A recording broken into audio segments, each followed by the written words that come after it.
Hello students, आज हम 6th class का chapter 5 what books and burials tell us ये करेंगे। अब इसमें किताबें और कब्रों से हमें क्या पता चलता है और वेद क्या है, इसके बारे में हम इस लेसन में पढ़ेंगे। Mary in the library. अब कोई भी लेसन स्टार्ट होता है तो उससे पहले एक बच्चे के बारे में बताया जाता है कि जैसे ही बेल होती है मैरी लाइब्रेरी में भागती है, क्योंकि उनको एक ही दिन एक ही पीरियड मिलता होता है। तो वो फर्स्ट डे जब उसमें अपना कदम रखते हैं लाइब्रेरी में, तो वो क्या देखते हैं कि अंदर बहुत सारी किताबें रखी हुई हैं और उनका जो ये लाइब्रेरी है वो क्लासरूम से बहुत बड़ी है और शेल्फ्स पर बहुत सारी बुक्स रखी हैं और एक कॉर्नर में कपबोर्ड है जो कि किताबों से भरा हुआ है। तो वो क्या करता है कि उसे खोलने की कोशिश करता है। तो उनकी टीचर कहती है कि इस कपबोर्ड में, इस अलमारी में स्पेशल बुक्स रखी हैं जो कि विभिन्न धर्मों की है। तो व्हाट आर वेदास, वेद क्या है, अब हम इसे आगे पढ़ेंगे। One of the oldest books in the world, दुनिया के प्राचीनतम ग्रंथों में एक। You may have heard about the Vedas, शायद तुमने वेदों के बारे में सुना होगा। वेद कितने प्रकार के होते हैं? 4 प्रकार के होते हैं, ऋग्वेद, सामवेद, यजुर्वेद और अथर्ववेद। ऋग्वेद है, इनमें ये सबसे बहुत पुराना है। ये 3500 साल 3500 ईयर्स पहले कंपोज्ड रचित किया गया था। The Rigveda includes more than 1000 hymns called sukta और वेल सेड। ऋग्वेद में कम से कम 1000 से भी ज़्यादा प्रार्थनाएं हैं जिसे हम सुक्त कहते हैं, और वेल सेड का मतलब होता है अच्छी तरह से बोला गया। These hymns are in the praise of various god and goddess. ये कविताएं और भजन विभिन्न देवताओं की प्रेज स्तुति में रचे गए थे। इनमें से 3 गॉड्स बहुत महत्वपूर्ण हैं। कौन से? अग्नि, इंद्र और सोम। अब अग्नि जो है वो किसका देवता है? The God of fire. Indra है द वॉरियर्स ऑफ गॉड, ये है युद्ध के देवता। और सोम प्लांट के देवता हैं, जिससे कि एक स्पेशल प्रकार का ड्रिंक बनता है उससे। These hymns were composed by सैग्स, जो ये रचनाएं थी ये ऋषियों द्वारा बनाई गई थी। Priest taught student to recite and memorise each syllabus. इन्हें आचार्य, जो इनके टीचर होते थे, वो विद्यार्थियों को इन्हें पढ़कर और उनका उच्चारण करवा कर उन्हें याद करवाया करते थे। जो वर्ड से बिट बाय बिट, मतलब बहुत धीरे धीरे, बहुत सावधानी पूर्वक उन्हें याद करवाए जाते थे। जो इसमें से अधिकांश जो भजन थे वो सीखने और सिखाने वाले इनको पुरुष थे। कुछ प्रार्थनाओं की रचना वुमन, स्त्रियों ने भी की। ऋग्वेद वैदिक संस्कृत का सबसे पुराना वेद है, लेकिन आजकल जो हम पढ़ते हैं उससे यह भाषा थोड़ी विभिन्न है। जो आजकल की हमारी संस्कृत है वह पुरानी संस्कृत से अलग है। Sanskrit and other languages. Sanskrit Indo European language का एक हिस्सा है। भारत में कई भाषाएं बोली जाती हैं, जैसे कि असमिया, गुजराती, हिंदी, कश्मीरी, सिंधी, एशियाई। ये बहुत सी जो भी लैंग्वेज है ये आपको सारी यहाँ पे दी हुई हैं। और English, French, German, Greek, Italian and Spanish जो है वो इसी फैमिली से बिलोंग रखती हैं। अब इसे फैमिली क्यों माना जाता है? क्योंकि आरंभ में उनमें कई शब्द कॉमन थे, एक जैसे थे। फॉर एग्ज़ाम्पल, मातृ संस्कृत में, माँ हिंदी में और मदर अंग्रेजी शब्द से लिया गया है। Other languages used in the subcontinents belong to different families. उपमहाद्वीप में दूसरी भाषा परिवारों की ही भाषाएं थी। फॉर एग्ज़ाम्पल, जैसे नॉर्थ ईस्ट में तिब्बत वर्मा परिवार की भाषाएं बोली जाती हैं, और तमिल, तेलुगु, कन्नड़ और मलयालम द्रविड़ परिवार की भाषाएं हैं। मध्य भारत के कई हिस्सों में बोली जाने वाली भाषाएं कौन सी है?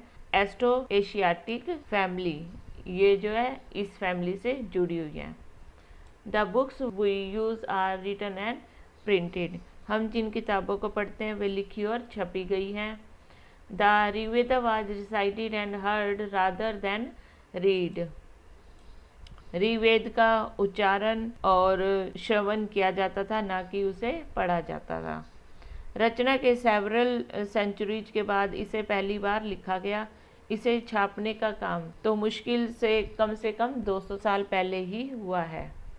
मतलब वो उसे पढ़ा तो बहुत पहले जाता था, लेकिन इसकी छपाई है जो वो सिर्फ 200 साल पहले ही हुई है। How historian study the Rigveda. इतिहासकार ऋग्वेद का अध्ययन कैसे करते हैं, अब हम इसके बारे में आगे देखेंगे कि historians like archaeologists find out about the past but in addition to material remains. अब इतिहासकार इसके बारे में कैसे जानते थे वो? इतिहासकार पुरातत्वविदाओं की तरह ही अतीत के बारे में जानकारी इकट्ठी करते हैं, लेकिन जो मटेरियल रिमेन्स भौतिक अवशेषों के अलावा वे रिटन सोर्सेज का भी इसमें प्रयोग करते हैं। ऋग्वेद का अध्ययन कैसे करते हैं हम इसके बारे में आगे देखते हैं। Some of finds in the Rigveda are in the form of dialogues. Rigveda के कुछ जो प्रार्थनाएं हैं, सूक्त हैं, वो डायलॉग के रूप में हैं। विश्वामित्र नामक ऋषि और जो देवियों के रूप में पूजी 2 नदियाँ, कौन सी 2 नदियाँ? व्यास और सतलुज के बीच में जो डायलॉग्स हुए हैं, उन्हें उनका संयुक्त का कुछ हिस्सा यहाँ आगे दिखाया जा रहा है। ये देखिए, ये आपको ये डायलॉग्स विश्वामित्र और रिवर्स के बीच में है, वो आपको अभी बताते हैं। पहले उससे पहले ये देखते हैं, ये मैन्युस्क्रिप्ट है, ये ऋग्वेद की एक मैन्युस्क्रिप्ट है। यह कहाँ से मिली? पांडुलिपि कश्मीर में पाई गई, और ये बिर्च बार्क ब्रिज वृक्ष की छाल पर लिखी गई। यह 150 ईयर्स एगो पहले ऋग्वेद की सबसे पहली बार इसे छापा गया, और जो ये बिर्च बार्क है इसके लिए यूज़ किया गया। इस पांडुलिपि का अंग्रेजी में भी ट्रांसलेट किया गया है, और इसे महाराष्ट्र के पुणे की एक लाइब्रेरी में प्रिजर्व किया गया है। नेक्स्ट है विश्वामित्र एंड द रिवर्स। अब ये जो विश्वामित्र है और ये 2 रिवर्स हैं, ये उनके डायलॉग्स हैं, आपस में बताए गए हैं। इसमें मेन क्या है? इसमें है हॉर्सेस और काउज के बारे में बताया गया है, और इतिहासकार कहते हैं कि यह उन क्षेत्रों में रची गई थी जहाँ ये नदियाँ बहती हैं। वे यह भी बताते हैं, सुजेस्ट करते हैं कि जिस प्रकार ऋषि रहते थे वहाँ घोड़े और गायों को भी बहुत महत्व दिया जाता था, इसलिए रिवर्स की तुलना घोड़ों और गायों से की गई है। अब अदर रिवर्स स्पेशली कौन सी? इंडस और सरस्वती और सिंधु, जो इसकी सहायक नदियाँ हैं। गंगा और यमुना का उल्लेख सिर्फ एक बार ही किया गया है। कैटल, हॉर्सेस एंड चैरियोट, मवेशी, घोड़े और रथ। There are many prayers in the Rigveda for cattle, children, especially sons. Rigveda में मवेशियों, बच्चों और घोड़ों की प्राप्ति के लिए अनेक प्रार्थनाएं की गई हैं। घोड़ों की लड़ाई में योग टू चैरिस्ट, लड़ाई में किस काम लाया जाता था? रथ खींचने के काम में घोड़ों को लाया जाता था, और लड़ाइयों में मवेशियों को पकड़ लिया जाता था, उन्हें जीत लिया जाता था। तो लड़ाई जो थी लैंड के लिए भी लड़ी जाती थी, और अच्छे पोस्चर मतलब चरागाह जहाँ पर अच्छे होते थे, और जहाँ पर बार्ले, जौ जैसी जल्दी पकने वाली फसलें को उपजाया जाता था। कुछ लड़ाइयाँ पानी के लिए, और कुछ लड़ाइयाँ किस लिए? कैप्चर पीपल, लोगों को बंदी बनाने के लिए लड़ी जाती थी। Some of the wealth that was obtained was kept by the leader, some was given to the priest and the rest was distributed among the people. युद्ध में जीते गए धन का कुछ भाग सरदार रख लेते थे तथा कुछ भाग पुरोहितों को दिया जाता था, और जो कुछ धन था वो लोग बांट दिया जाता था।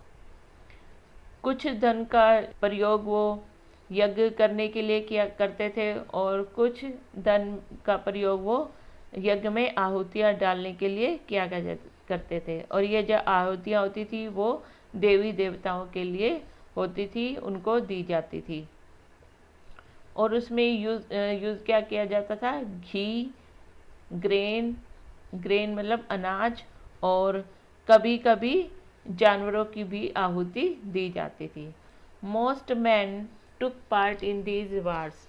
अधिकांश पुरुष इन युद्धों में भाग लेते थे। उनकी कोई रेगुलर आर्मी नहीं थी, लेकिन लोग सभाओं में मिलकर मशवरा करते थे, उसमें आपस में बात करते थे लड़ाई और पीस, शांति के बारे में। They also choose leaders who were often brave and skillful warriors. और वो ऐसे सरदार चुनते थे जो बहादुर और कुशल योद्धा होते थे। Words to describe people. These are several ways to describing people. लोगों की विशेषता बताने वाले शब्द। लोगों का वर्गीकरण कैसे किया जाता था? काम, भाषा, परिवार या समुदाय, निवास स्थान या सांस्कृतिक परंपरा के आधार पर उनका वर्गीकरण किया जाता था। ऋग्वेद में लोगों की विशेषताएं बताने वाले कुछ शब्दों को हम देखते हैं। There are two groups who are describing in terms of other work. ऐसे दो समूह हैं जिनका वर्गीकरण काम के आधार पर किया जाता है। पहले प्रीस्ट, और जिन्हें ब्राह्मण भी कहा जाता है, who perform various rituals, जो कि कई अनुष्ठान करते थे, और दूसरे होते थे राजा। These rajas were not like the ones you will be learning about later. ये ऐसे राजा नहीं होते थे जिनके बारे में तुम आगे पढ़ोगे। ये न तो बड़ी राजधानियों और महलों में रहते थे, और न ही इनके पास सेनाएं होती थी, और न ही ये कर वसूलते थे। Generally sons did not automatically succeed fathers as rajas. प्राय राजा की मृत्यु के बाद उसका बेटा शासक नहीं बन जाता था। Two words were used to describe the people or the community as a whole. जनता या पूरे समुदाय के लिए दो शब्दों का इस्तेमाल होता था। एक था जन, जिसका प्रयोग हिंदी व अन्य भाषाओं में आज भी होता है, और सेकंड था विश, जिसका वैश्य शब्द विश से निकला है। इस विषय में हम लेसन 6 में पढ़ेंगे। Several wish or jana are mentioned by name, so we found reference to the पुरु, जना और विश। ऋग्वेद में विश और जनों के नाम मिलते हैं, इसलिए हमें पुरुजन या विश, भारतजन या विश, यदुजन या विश जैसे कई उल्लेख मिलते हैं। Do any of these names sound similar? क्या तुम्हें इनमें से कोई नाम जाना पहचाना लगता है? Sometimes the people who composed the hymns described themselves as Aryas and called their opponents Das and Dasyus. जिन लोगों ने इन प्रार्थनाओं की रचना की वे कभी कभी खुद को आर्य कहते थे और अपने विरोधियों को दास या दस्यु कहते थे। अब ये आपका क्वेश्चन बन सकता है कि दास या दस्यु किसे कहते हैं। अब दस्यु होते कौन थे? दस्यु वे लोग होते थे जो यज्ञ नहीं करते थे और शायद दूसरी भाषा बोलते थे। बाद के समय में दास और दासी, जेंट्स होते थे उसे दास, और जो लेडीज होती थी उसे दासी कहा जाता था।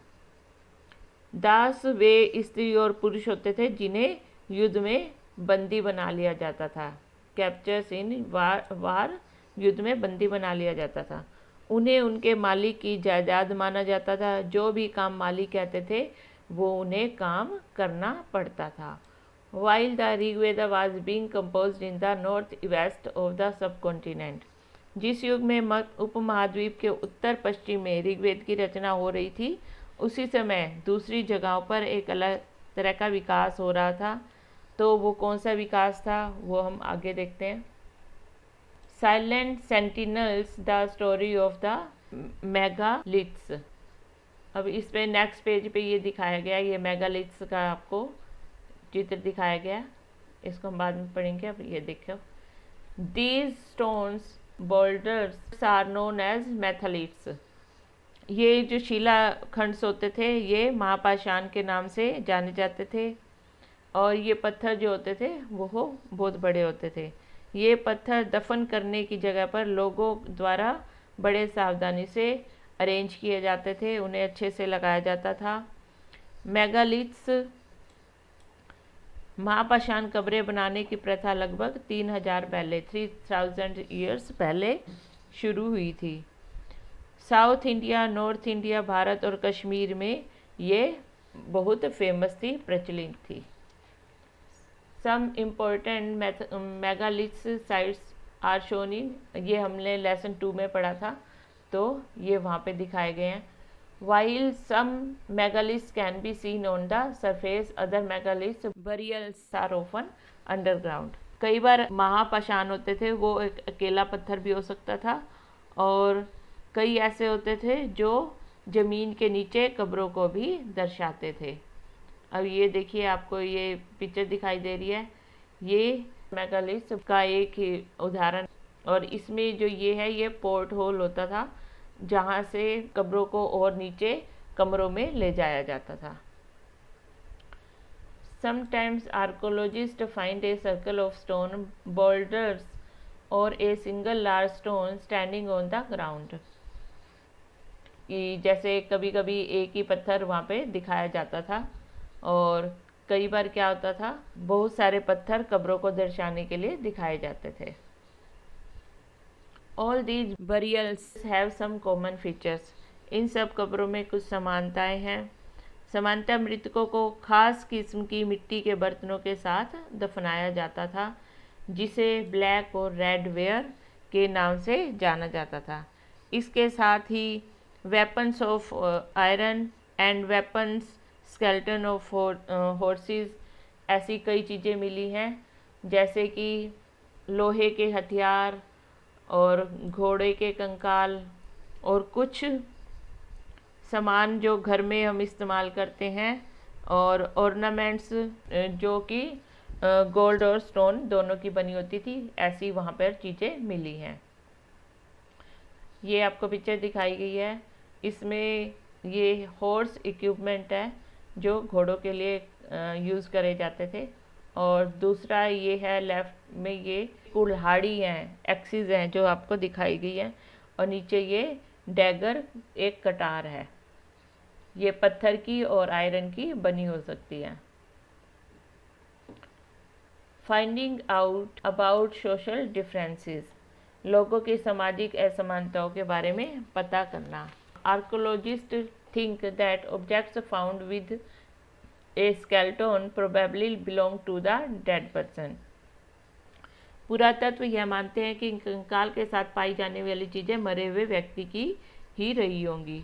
कभी कभी एक कब्र की तुलना में दूसरी कब्र में ज़्यादा चीज़ें मिलती थी। हमने लेसन 2 में ब्रह्मगिरी के बारे में पढ़ा था, तो ब्रह्मगिरी में एक व्यक्ति की कब्र में 33 गोल्ड बीड्स, 2 स्टोन बीड्स और 4 कॉपर बैंगल्स और 1 कॉन्च सेल शंख मिले थे, और दूसरे कंकालों के पास सिर्फ कुछ मिट्टी के पोट्स ही पाए गए थे। यह दफनाए गए लोगों के स्टेटस, उनकी सामाजिक स्थिति में विभिन्नता को दर्शाते हैं। कुछ लोग अमीर थे तो कुछ लोग गरीब थे, कुछ लोग चीफ्स मतलब सरदार थे तो कुछ लोग फॉलोअर्स उनके अनुयायी थे। अनुयायी क्या होते हैं? जो किसी का अनुसरण करते हैं, उनको फॉलोअर्स कहते हैं। Were some burial spots meant for certain families, क्या कुछ कब्र गाहें खास परिवारों के लिए थी? कभी कभी समटाइम्स क्या होता था, कभी कभी महापाषाणों में एक से अधिक कंकाल मिले हैं। ये इंडिकेट करते हैं कि शायद सेम फैमिलीज़ के लोगों को एक ही स्थान पर अलग अलग समय पर दफनाया गया है। बाद में मरने वाले लोगों को पोर्ट होल के रास्ते ग्रेव यानी कब्र में लाकर दफनाया जाता था। ऐसे स्थान पर गोलाकार लगाए गए पत्थर या चट्टान, जिनको साइन पोर्ट्स कहा जाता था, चिन्हों का निर्माण करते थे, जहां लोग सेम प्लेस पर शवों को दफनाने में दोबारा जा सके। तो इसके लिए वो एक साइन बोर्ड चिन्ह बना देते थे। ए स्पेशल बरियल्स एट इनाम गांव। इनाम गांव में एक विशिष्ट व्यक्ति की कब्र। इनाम गांव यह भीमा की सहायक नदी घोड़ के किनारे पर है। इस जगह पर 3600 से 2700 3600 से 2700 साल तक से पहले लोग रहते थे। यहाँ वयस्क लोगों को प्रायः लेड आउट स्टेट गड्ढे में सीधा लेटाया कर दफनाया जाता था। उनका हेड जो होता था वो नॉर्थ की ओर होता था।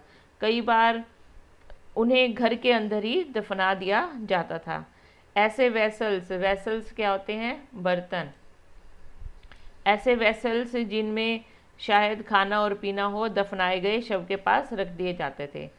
किस लिए रख दिए जाते थे? उनकी ये थॉट्स थे कि वो भूखे ना रहे, इसलिए उनके साथ कुछ खाना भी दफना दिया जाता था।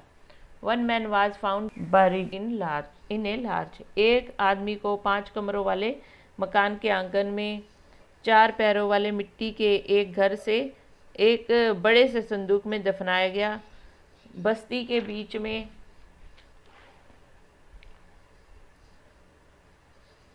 यह घर गांव के सबसे बड़े घरों में एक था। इस घर में एक ग्रेनरी अनाज का गोदाम था।